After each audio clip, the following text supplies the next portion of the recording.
Hello, हम आज अपना टॉपिक स्टार्ट करते हैं। राष्ट्रीय आंदोलन से संबंधित 25 प्रश्न, जिसमें हमारा पहला प्रश्न है या पहला पॉइंट है कि 1883 में सरकार ने इल्बर्ट बिल लागू करने का प्रयास किया।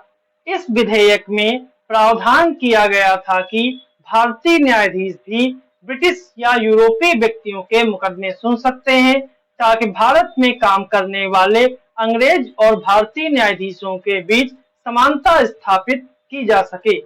अंग्रेजों के भारी विरोध के कारण इस बिल को वापस ले लिया गया। अगला पॉइंट है, 1885 में देश भर के 72 प्रतिनिधियों ने बंबई के गोकुलदास तेजपाल संस्कृत कॉलेज में सभा करके भारतीय राष्ट्रीय कांग्रेस की स्थापना की। अगला पॉइंट है, poverty and un-British rule in India पुस्तक दादा भाई नौरोजी ने लिखी है। यह पहली भारतीय पुस्तक है या पहले भारतीय व्यक्ति हैं जिन्होंने भारत में अंग्रेजों के द्वारा अर्जित किए गए धन को इंग्लैंड भेजने की जो पूरी प्रोसेस है वो poverty and un-British rule in India में बताई। अगला पॉइंट है, बंगाल विभाजन के समय भारत का वायसराय लॉर्ड कर्जन था और बंगाल विभाजन 1905 में हुआ था। अगला पॉइंट है, 1906 में मुसलमान जमींदारों और नवाबों के एक समूह ने ढाका में ऑल इंडिया मुस्लिम लीग का गठन किया। अगला पॉइंट है, 1907 में कांग्रेस दो खेमों में विभाजित हो गई थी। दिसंबर 1915 में दोनों खेमों में एक बार फिर एकता स्थापित हुई, जिसे हम गरम दल और नरम दल कहते हैं। जबकि अगले साल यानी कि 1916 में कांग्रेस और मुस्लिम लीग के बीच ऐतिहासिक लखनऊ समझौते पर दस्तखत हुए और यह समझौता लखनऊ समझौते के नाम से जाना जाता है, जो 1916 में लखनऊ में हुआ था और इसमें कांग्रेस के अध्यक्ष अंबिका चरण मजूमदार थे।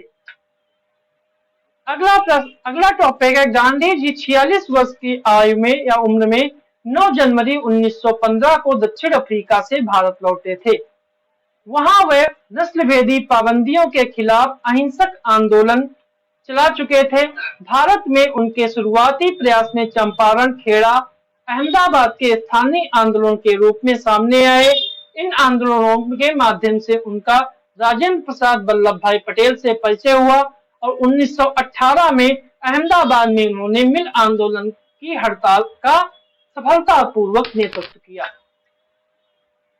अगला पॉइंट है, असहयोग आंदोलन की शुरुआत 1 अगस्त 1920 से हुई तथा फरवरी 1922 में चौरी चौरा में किसानों की एक भीड़ के द्वारा की गई हिंसा की घटना के कारण गांधी जी ने अचानक असहयोग आंदोलन वापस ले लिया।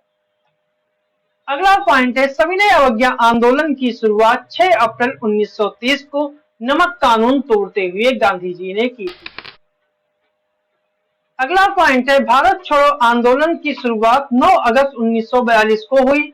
यह एक स्वतः स्फूर्त आंदोलन था। इसी समयावधि के दौरान गांधी जी ने जनता से आह्वान किया था कि वे करो या मरो के सिद्धांत पर चलते हुए अंग्रेजों के विरुद्ध अहिंसक ढंग से संघर्ष करें। अगला पॉइंट है, 1920 में अंग्रेजों ने तुर्की के सुल्तान या खलीफा पर बहुत सख्त संधि थोप दी थी। भारतीय मुसलमान भी चाहते थे कि पुराने ऑटोमन साम्राज्य में स्थित पवित्र मुस्लिम स्थानों पर खलीफा का नियंत्रण बना रहे, अतः यह खिलाफत आंदोलन के शुरू होने का मुख्य कारण बना। अगला पॉइंट है, 1927 में इंग्लैंड की सरकार ने लॉर्ड साइमन की अगुवाई में एक आयोग भारत भेजा।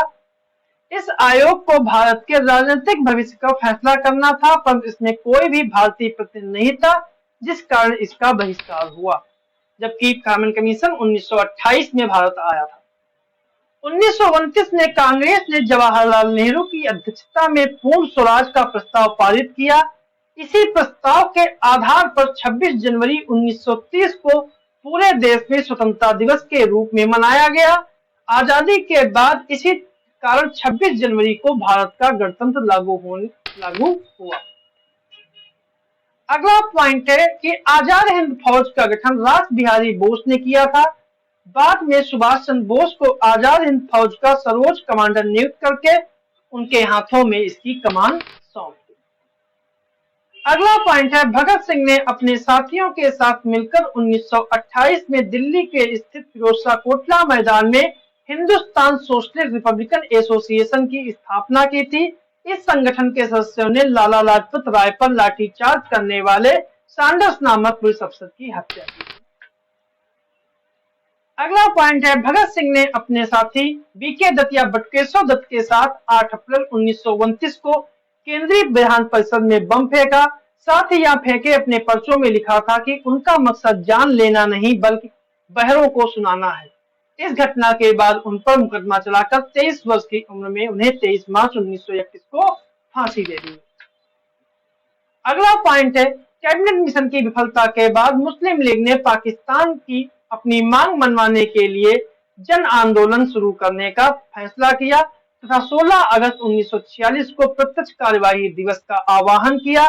इसी दिन कलकत्ता में दंगे भड़क उठे। इन दंगों में हजारों लोग मारे गए और मार्च 1947 तक उत्तर भारत के अनेक भागों में भी हिंसा फैल गई। अगला पॉइंट है, सरदार वल्लभ भाई पटेल 1931 में कांग्रेस के अध्यक्ष रहे थे या बने। वयोवृद्ध राष्ट्रवादी और दक्षिण में नमक सत्याग्रह के नेता चक्रवर्ती राजगोपालाचारी 1946 में बनी अंतरिम सरकार के सदस्य थे और स्वतंत्र भारत के पहले गवर्नर जनरल रहे। उन्हें लोग राजा जी के नाम से भी जानते हैं। अगला पॉइंट है, खान अब्दुल गफ्फार खान उत्तरी पश्चिमी सीमांत प्रांत के प्रमुख पश्तून नेताओं में से एक थे। उन्हें बादशाह खान के नाम से भी जानते थे और इन्होंने खुदाई खिदमतगार संगठन के ये संस्थापक भी रहे। अगला पॉइंट है, रॉबर्ट क्लाइव ने जेम्स रेनल को हिंदुस्तान के नक्शे को तैयार करने का काम सौंपा था। वॉरेन हेस्टिंग्स 1773 में बंगाल का गवर्नर जनरल बना था, जो कि बंगाल का पहला गवर्नर जनरल था। रॉबर्ट क्लाइव बंगाल का गवर्नर था। अगला पॉइंट है, रक्षा अनुसंधान एवं विकास संगठन यानी डीआरडीओ का गठन वर्ष 1958 में किया गया था, जो भारतीय सेना के लिए सैन्य उत्पादन का कार्य करता है। अगला है, मौलिक कर्तव्यों का विचार। रूस के संविधान, जो तत्कालीन सोवियत संघ था, से प्रेरित है। इन्हें 42वें संवैधानिक संशोधन 1976 के द्वारा सर्वसम्मति समिति की सिफारिशों पर संविधान के भाग 4A में शामिल किया गया। मूल रूप से मौलिक कर्तव्यों की संख्या 10 थी। बाद में 86वें संवैधानिक संशोधन अधिनियम 2002 के माध्यम से एक और कर्तव्य जोड़ा गया था। सभी 11 कर्तव्य संविधान के अनुच्छेद 51A और भाग 4 में सूचीबद्ध है। राज्य के नीति निर्देशक सिद्धांतों की तरह मौलिक कर्तव्य की प्रकृति में गैर न्यायिक। अगला पॉइंट है, महाद्वीपीय विस्थापन सिद्धांत महासागरों महाद्वीपों के वितरण से संबंधित है। यह पहली बार 1912 में जर्मन मौसम विज्ञानी अल्फ्रेड वेगनर ने सुझाया था। इस सिद्धांत के अनुसार मौजूदा सभी महाद्वीप अतीत में एक बड़े भूखंड पैंजिया से जुड़े थे और उनके चारों ओर विशाल महासागर पैंथालसा मौजूद था। आज का आखिरी पॉइंट है, दक्षिण एशिया में कुल मैंग्रोव कवर में भारत का योगदान 45.8% है। पश्चिमी बंगाल में सुंदरबन विश्व का सबसे बड़ा मैंग्रोव वन क्षेत्र है और यह यूनेस्को की विश्व धरोहर स्थल के रूप में शामिल है। ये थे हमारे आज के 25